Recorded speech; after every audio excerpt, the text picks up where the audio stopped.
Pemirsa, Tim Pemenangan Nasional Ganjar Mahfud membentuk tim hukum khusus untuk mempersiapkan gugatan perkara dugaan kecurangan pemilu 2024. Pembentukan tim hukum dijelaskan TPN sebagai bentuk perlawanan atas berbagai aduan kecurangan secara terstruktur, sistematis, dan masif.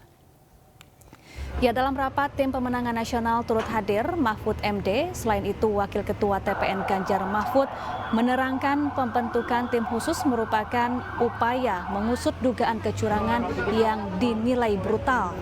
Berbagai bukti dugaan kecurangan pemilu, termasuk segala bentuk intimidasi, dikumpulkan untuk selanjutnya digugat ke Mahkamah Konstitusi.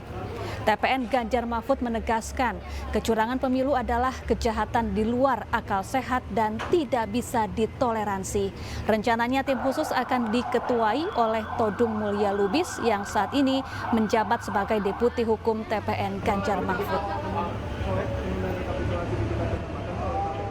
Desain kecurangan pemilu yang dikatakan oleh para tokoh demokrasi sebagai pemilu yang paling buruk di dalam sejarah demokrasi di Indonesia, maka diperlukan tokoh-tokoh yang memperjuangkan untuk menyelamatkan demokrasi itu sendiri.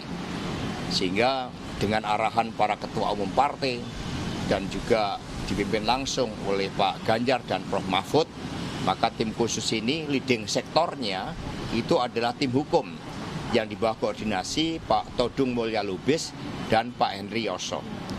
Kami sangat mengapresiasi terhadap keterlibatan dari para pakar yang memberikan sumbangsihnya pada kerja dari tim hukum tersebut.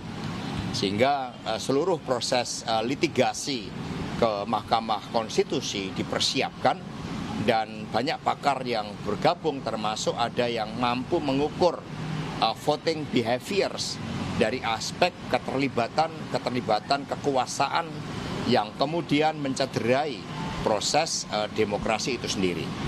Tetapi fokus utama dari tim Pak Ganjar Prof Mahfud itu adalah mengawal proses rekapitulasi secara berjenjang dari bawah yang saat ini terus-menerus dilakukan, termasuk juga kejahatan demokrasi yang paling najis pasca reformasi ya tahun 2024. Ya, dan tentu fakta-fakta di lapangan bagaimana kejahatan itu terjadi, dilakukan oleh siapa, ini sudah ada semua di tim hukum dan pada saatnya nanti tim hukum akan menyampaikan ke publik. Nanti sudah dibentuk juga siapa yang akan menjadi juru bicara dari tim hukum, salah satunya Pak Henry. Ya.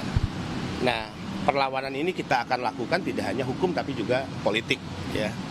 Karena ini harus dihadapi dengan double track perlawanan, hukum dan politik.